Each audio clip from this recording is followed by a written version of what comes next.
Hello my dear students, welcome back to my channel. এখনকার ক্লাসে আমি কেভি স্যার তোমাদের মাঝে উপস্থিত হয়েছি একটি গুরুত্বপূর্ণ ভিডিও নিয়ে। এই ভিডিওতে আমি আলোচনা করব মধ্যযুগের বাংলার সমাজ ও সাহিত্য থেকে 16 নম্বর পর্ব। এই 16 নম্বর পর্বে কিন্তু আরও 35টি এমসিকিউ টাইপ প্রশ্ন উত্তর আলোচনা করব।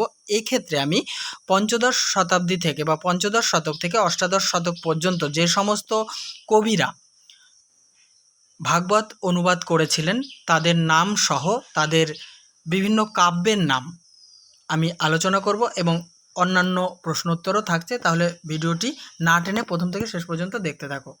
দেখো আজকের প্রথম প্রশ্ন, পঞ্চদশ শতকের দুজন ভাগবত অনুবাদকের নাম লেখো।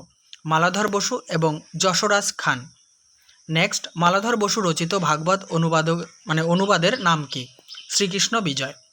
যশরাজ খান রচিত ভাগবত অনুবাদের নাম কি? কৃষ্ণমঙ্গল। 4, ষোড়শ শতাব্দীর কয়েকজন ভাগবত অনুবাদকের নাম উল্লেখ করো। গোবিন্দ আচার্য, পরমানন্দ গুপ্ত, রঘু পণ্ডিত, দ্বিজ মাধব, দুঃখী শ্যামদাস, কবি শেখর, কৃষ্ণদাস প্রমুখ। 5 নম্বর, গোবিন্দ আচার্য অনুদিত কাব্যের নাম কি? কৃষ্ণমঙ্গল।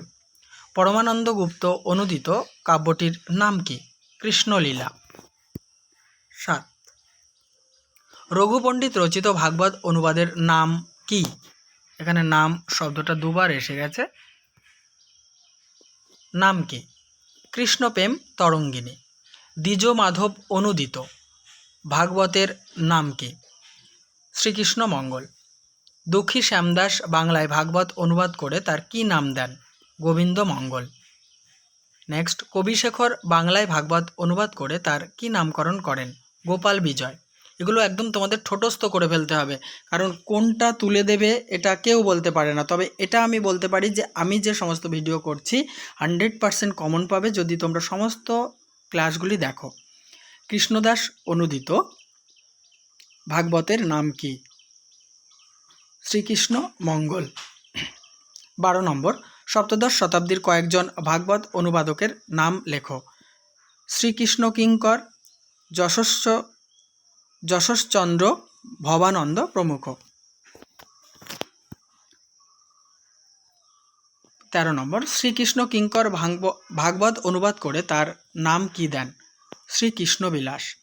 যশশ্চন্দ্র অনুদিত ভাগবতের নাম কি? গোবিন্দ বিলাস। ভবানন্দ অনুদিত ভাগবতের নাম কি? হরিবংশ। অনুদিত বানানে অ দন্ত নয় দীর্ঘ হবে, ঠিক আছে? সব জায়গায় হস্যকার হয়ে গেছে। যাই হোক, 16 নম্বর, অষ্টাদশ শতাব্দীর উল্লেখযোগ্য ভাগবত অনুবাদকের নাম লেখো।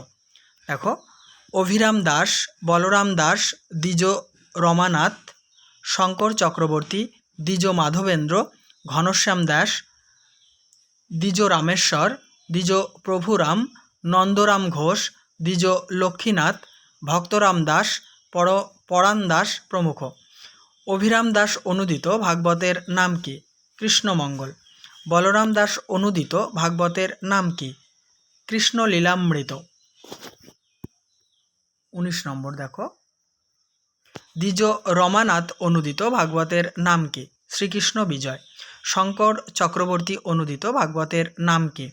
গোবিন্দ মঙ্গল। দ্বিজ মাধবেন্দ্র ভাগবত অনুবাদ করে তার কি নাম দেন? ভাগবত সার। 22 নম্বর, ঘনশ্যাম দাস ভাগবত অনুবাদ করে কি নাম রাখেন? শ্রীকৃষ্ণ বিলাস। দ্বিজ রামেশ্বর অনুদিত ভাগবতের নাম কি? গোবিন্দ মঙ্গল। দ্বিজ প্রভুরামের ভাগবত অনুবাদের নাম কি? শ্রীকৃষ্ণ মঙ্গল। নন্দরাম ঘোষ অনুদিত কাব্যের নাম কি? শ্রীকৃষ্ণ বিজয়। 26 নম্বর, দ্বিজ লক্ষ্মীনাথ অনুদিত ভাগবতের নাম কি? কৃষ্ণমঙ্গল। ভক্তরাম দাসের ভাগবত অনুবাদের নাম কি? গোকুল মঙ্গল। পরাণ দাসের ভাগবত অনুবাদ পরাণ দাস ভাগবত অনুবাদ করে তার কি নাম রাখেন? রসমাধুরী। 29 নম্বর, বাংলা সাহিত্যের আদি মধ্যযুগে শাক্ত দেবদেবীর মাহাত্ম্য প্রচার করে এক শ্রেণীর যে আখ্যায়িকা কাব্য লিখিত হয়েছিল তার নাম কি? মঙ্গলগান। প্রাচীন বাংলা সাহিত্যের বিষয়বস্তুর কেন্দ্রে কি ছিল? ধর্ম ও উপধর্ম। 31, শৈব, শাক্ত, বৌদ্ধ, বৈষ্ণব প্রভাবিত হয়ে কবিরা দেবতার যে প্রশস্তি গান রচনা করেন সেগুলি কালক্রমে কী নামে পরিচিতি লাভ করে? মঙ্গল কাব্য নামে পরিচিতি লাভ করে।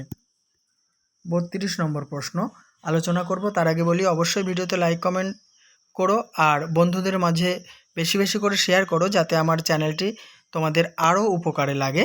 কারণ আমি তোমাদের জন্য প্রতিনিয়ত ভিডিও আপলোড করে চলেছি এবং টেক্সট খুঁটিয়ে এমনভাবে করছি তোমরা 100% কমন পাবে। আর এই জন্য কিন্তু আমার প্লেলিস্ট থেকে সমস্ত ক্লাসগুলি দেখতে থাকো। মঙ্গল শব্দটি কোন ক্ষেত্রে ব্যবহৃত হতো? মাহাত্ম্য প্রচারমূলক যে কোনো রচনা বোঝাতে ব্যবহৃত হতো। 33 চরিত সাহিত্যের ক্ষেত্রে পৌরাণিক দেবদেবীর মাহাত্ম্য প্রচারমূলক সংস্কৃত পুরাণের অনুবাদের ক্ষেত্রে তীর্থ মাহাত্ম্যসূচক রচনার ক্ষেত্রে কোন শব্দটি ব্যবহৃত হতো? মঙ্গল শব্দটি ব্যবহৃত হতো। 34 কোন শতাব্দী থেকে মঙ্গল গানগুলি রচিত হতে থাকে? খ্রিস্টীয় 14দশ শতাব্দী থেকে। আজকের আলোচনার শেষ প্রশ্ন, মঙ্গল গানগুলি কী উপলক্ষে গাওয়া হতো? দেবদেবীর পূজা বা উৎসব উপলক্ষে পরপর কয়েকদিন ধরে একটানা সুর তাল মিলিয়ে মঙ্গল গানগুলি গাওয়া হতো। তাহলে এই আলোচনার সাথে সাথে আমি এই ক্লাসটি সমাপ্ত করছি। নেক্সট একটি গুরুত্বপূর্ণ তোমাদের সিলেবাস অনুযায়ী ক্লাস নিয়ে উপস্থিত হব। দেখতে থাকো, সঙ্গে থাকো আমার ইউটিউব চ্যানেলটি।